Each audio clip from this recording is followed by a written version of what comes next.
Hey everybody, Dylan Distraction here, coming to you live from Batlantic Studios. Thought I'd do a quick back to the drawing board, talk about comic books. It's on my drawing table. Versus Raw Edition is going to be mailing out to patrons at makecomicscool.com. And also, if you buy something, anything, a comic book, hopefully, at batlanticstore.com, you're also going to get a free copy of Versus Hell Road Redemption Issue 1 raw pencil. So this was the page I was working on the other day. So I thought I'd just kind of keep showing you what that looks like. And working in Procreate on an iPad. Alright, so these are the pages. Working on this one right now. This is a 2-page spread, 16 and 17. So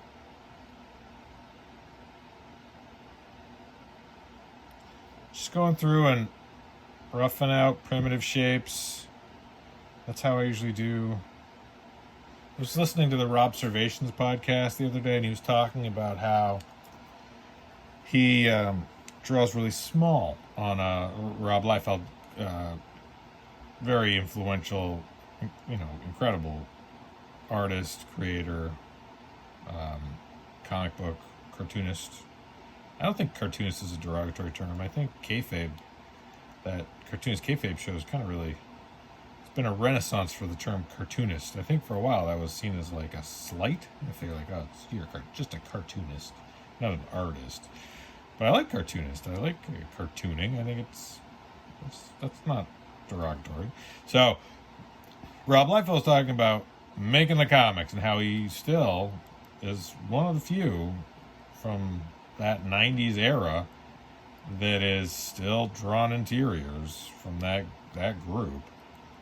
Obviously Mike Silvestri just did his Deadly Duo, which was amazing, and Eric Larson still obviously crushing it. Almost to 300 issues of Savage Dragon, but Liefeld's still drawing and creating and doing interiors, and I think it's admirable because I know how time consuming and challenging and labor intensive that sitting at a drawing table and drawing can be, and I couldn't have, he's been doing it for 40 years, so it definitely is amazing to see that he's still passionate about it. And he was talking about so he's got a Rob Observations podcast, which I like quite a bit. Really positive energy, it seems really inspiring, and telling stories, the good old days when comic books were huge, selling millions of copies. I don't think anybody would argue that was a bad thing.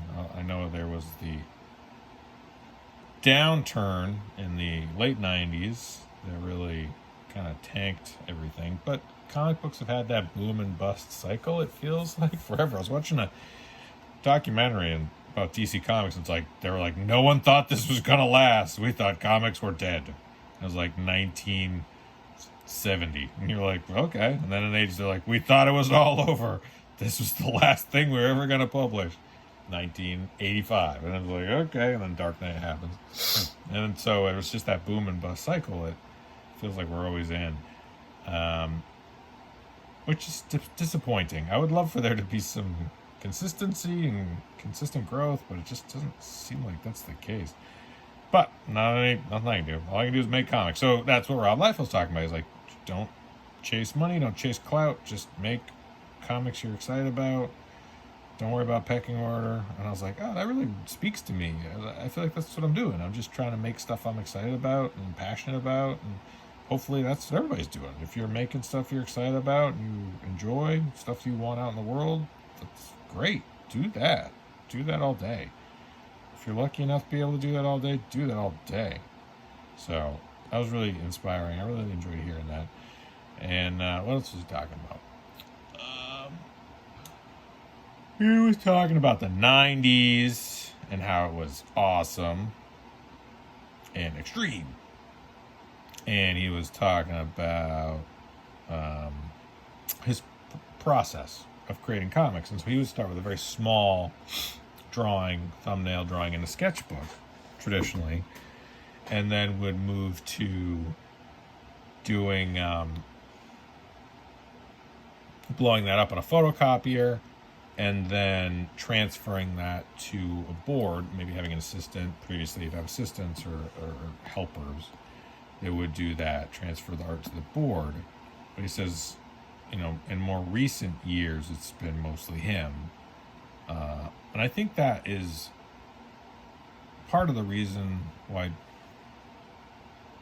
a lot of that 90s art was so inconsistent, is a nice way to put it, from a lot of creators with studios.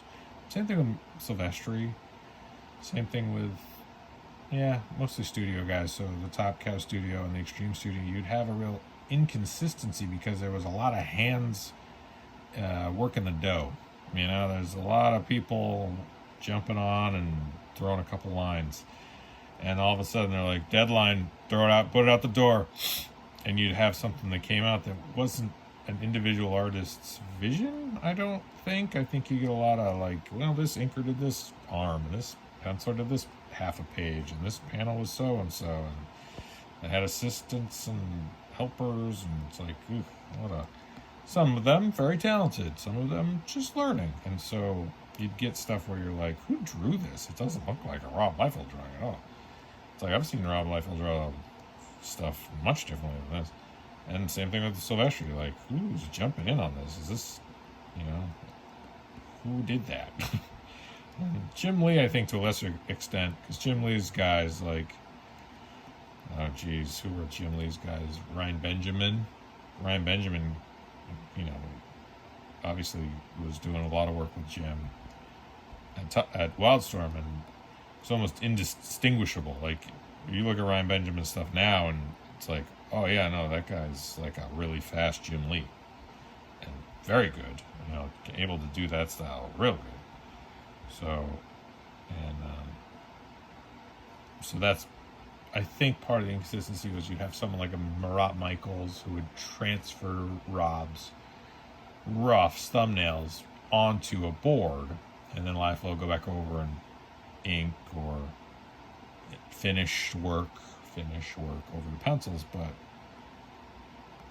it's a different sort of process, and you can get something really magical out of that. Like, I know, Eastman and Laird doing Teenage Mutant Ninja Turtles, it was kind of a mashup of their two techniques and styles, but I like how Liefeld now is doing most of the work himself and hiring inkers, but you kind of get that raw cartoonist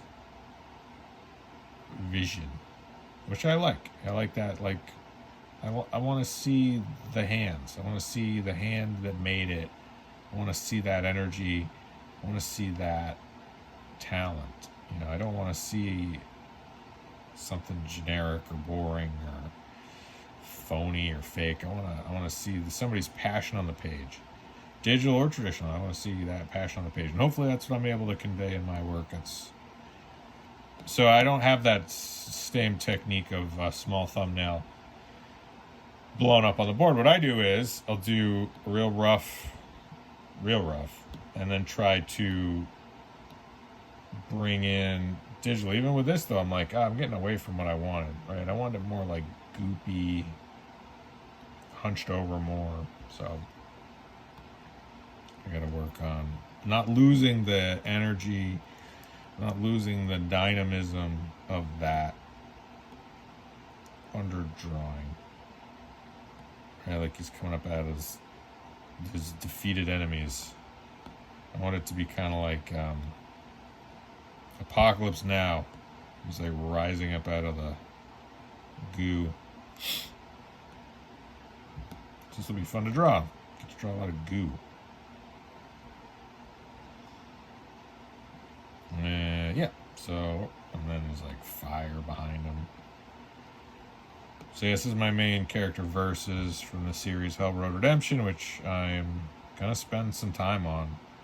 I'm gonna try to shoot video as much as I can. I don't know if there'll be videos every day. I like trying to have a video, at least a few a week. because I really like just talking and drawing. It helps pass the time, and it forces me to stay seated. I have a tough time sitting still. And so being able to have something like a recording going, it forces me to be present and be mindful and be engaged and be motivated. And we're also going to be doing, I like big books. I got a bunch of big books, and so we're going to flip through some big books, but stuff I'm currently looking at. I showed these before, but I meant to grab some new ones, but I didn't have any. So, Reborn, right? So I love Greg Capullo's work. Greg Capullo is a constant inspiration, and I was looking through these because he's drawn really cool monsters. So you're looking at, like, how does Capullo draw horns, right? Scraggly tooth monsters, right? And it has Glapion ink over that. What's the kind of finish technique? There's some really good monster page where he's fighting like a horde of monsters. But again, I don't. That's fine. Fighting like a big war against monsters, right? So kind of that scraggly tooth, sort of golem-looking dudes. Also, again, I was able to move the camera around. A lot of overhead shots, a lot of group shots. Seeing the characters moving through the page, moving across the environment. Hyper violent, which is cool. A lot of action. It's fun to see how he draws fur, too. Right? Kind of this wispy. Love seeing how he's throwing those lines. How he draws hair. And how Glapion. This is Glapion ink in it, right? Yeah, Glapion ink in it. How Glapion finishes the hair and that motion and movement. And then Haunt, again, we talked about this one. Look at this one again. This book is another one that cool looking character, but I didn't get into the story. I didn't know what was going on. I love some of Kirkman's stuff. You know, I've read some Walking Dead, and I thought it was really well done. Cool character, but it just felt like the character wasn't in it very much. I don't know, maybe that was just my impression of it. Maybe I should reread it. Tell me what I should read next. If anybody has any suggestions, I think I'm going to be rereading. I might do another reading of Court of Owls. I really love that. I might be doing some We Were Demons and There Were Demons. That's another book I'm looking to reread. I don't think I read all that one. What else is good on the shelf here that I want to have in my brain?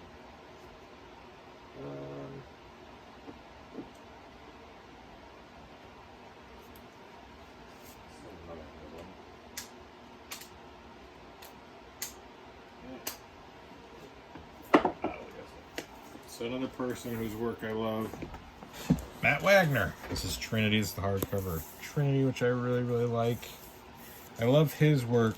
To look at his inking because of how bold his holding lines are. Right? So these compositional, this one feels cartoony but in a beautiful way. Just these really strong shapes, great action. And you can tell, like, when he puts the backgrounds in, when he drops them out, the panel design, the way he's laying out panels and pages. Love that stuff. And the inking lines are just really, really powerful and bold. So look at that stuff when I'm thinking of, like, inking. And then when I'm thinking of, like, energy, action. We looked at this one because, doing Greg Capullo doing Spawn. Love that stuff. All right. That's some stuff. I'll have different books for the next videos, probably. But I like looking at those. So those are the ones next to me right now on my drawing table. So yeah, go through, and once the very, very roughs are in, I go in and I drop in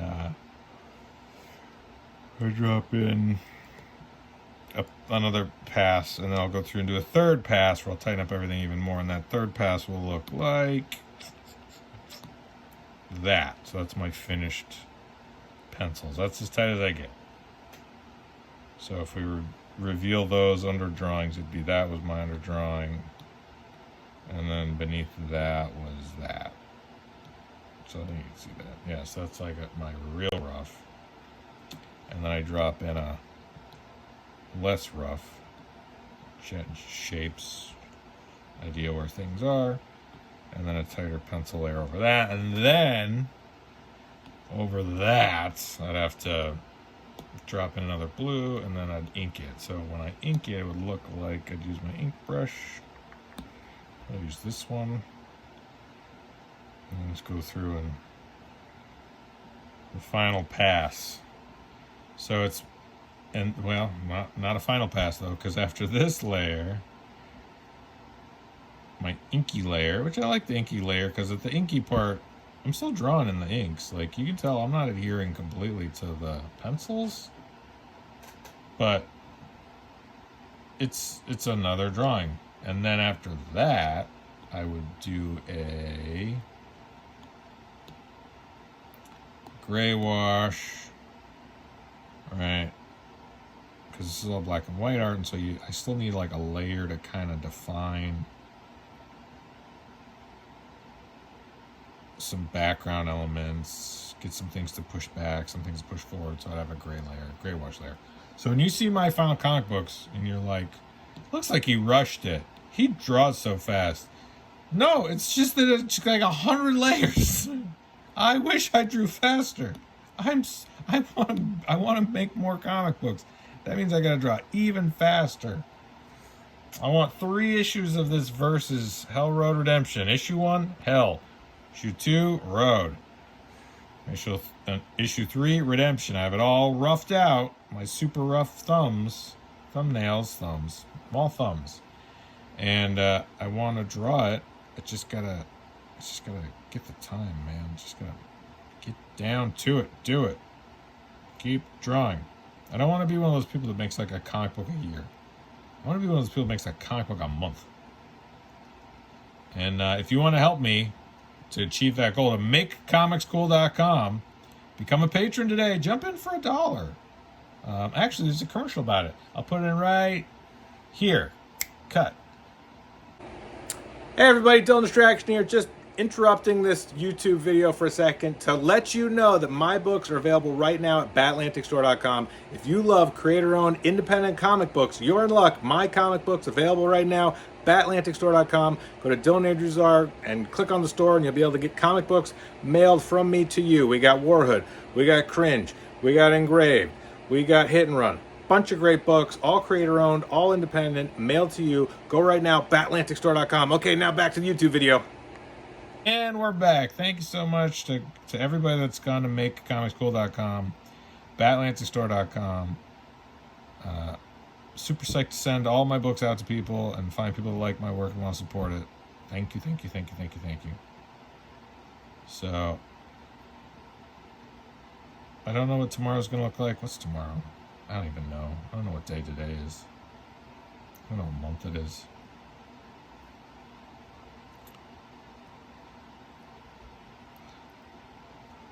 So he's got to go towards this, like, skull mountain. Which is way off in the distance. How do I know it's way off in the distance? Because there's other mountains in front of it. It's so far away, he has other mountains in front of it. That's multiple mountains. But in this dimension he's in, who knows how far things are. Distance, time.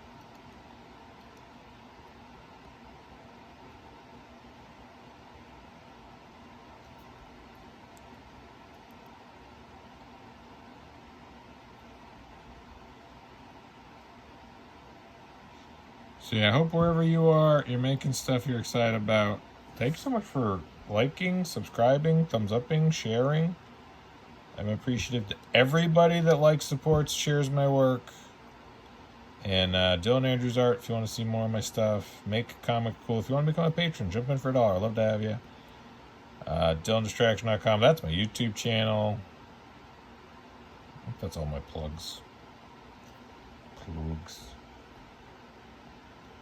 And yeah, Versus Hellworld Redemption coming soon to anybody that's a patron.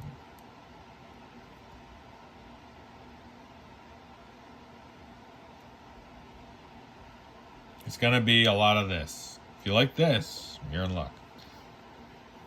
All right, I'm gonna finish drawing this. And stay tuned for more action-packed videos. Okay, Adult Distraction, Batlantic Store, Batlantic Studios, Make Comics Cool, Dylan Andrews Art. Okay, thanks. Bye.